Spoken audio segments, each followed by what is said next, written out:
There's no such thing as full coverage. People think that term means that you're covered, that all the optional coverages available to you are going to be on your auto policy. Full coverage really is just meaning that you have collision coverage and you have comprehensive coverage and you have a deductible. But full coverage, when they say that to you at the auto dealer, they just mean we want you to have collision and comprehensive coverage because we want to make sure if anything happens to your car, it's going to be fixed because we still own the car, right? They don't care if you have a rental car when your car's in the shop. They don't care if you're hurt because an uninsured motorist hit you. They don't care if you have to pay $100 to get your car towed, okay? All they care about is that your car gets fixed. In Texas, like if you own your car free and clear, the only coverage you have to have is liability coverage. And that covers the other car and the other person that you might hit in an at-fault accident. Okay, you have to have that coverage. Now, if you've paid for your car and you don't have a lender, that's the only coverage you have to have by law. Now, if you have a lender and they technically own your car and you haven't paid it off, then you have to have collision coverage and comprehensive coverage. And that's all they care about.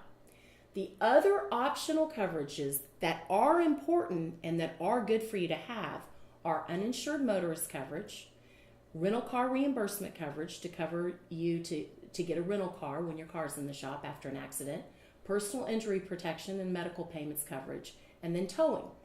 Uninsured motorist coverage and underinsured motorist coverage covers you if somebody hits you that doesn't have insurance. Now, in the state of Texas, it's estimated that like 20% of the drivers are driving around without insurance.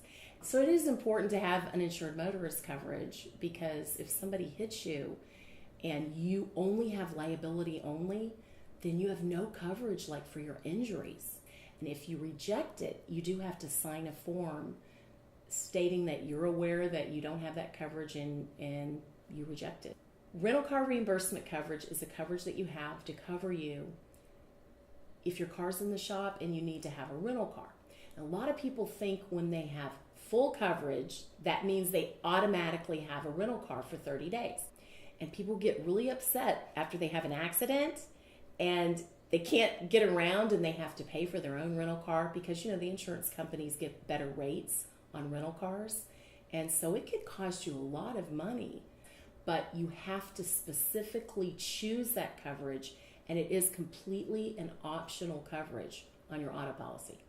Personal injury protection covers your medical expenses and also your lost earnings.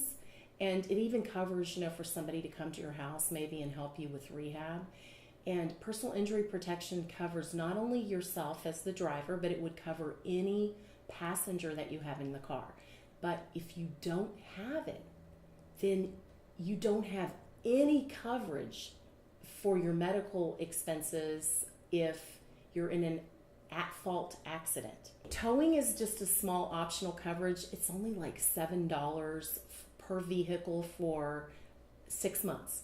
So it's just a little over $1 a month that you pay, and it will cover up to, at least our policy, up to $120 for towing or roadside assistance, or if you lock your keys in your car. And those are all your choice, those 4 optional coverages. You decide if you want them or not.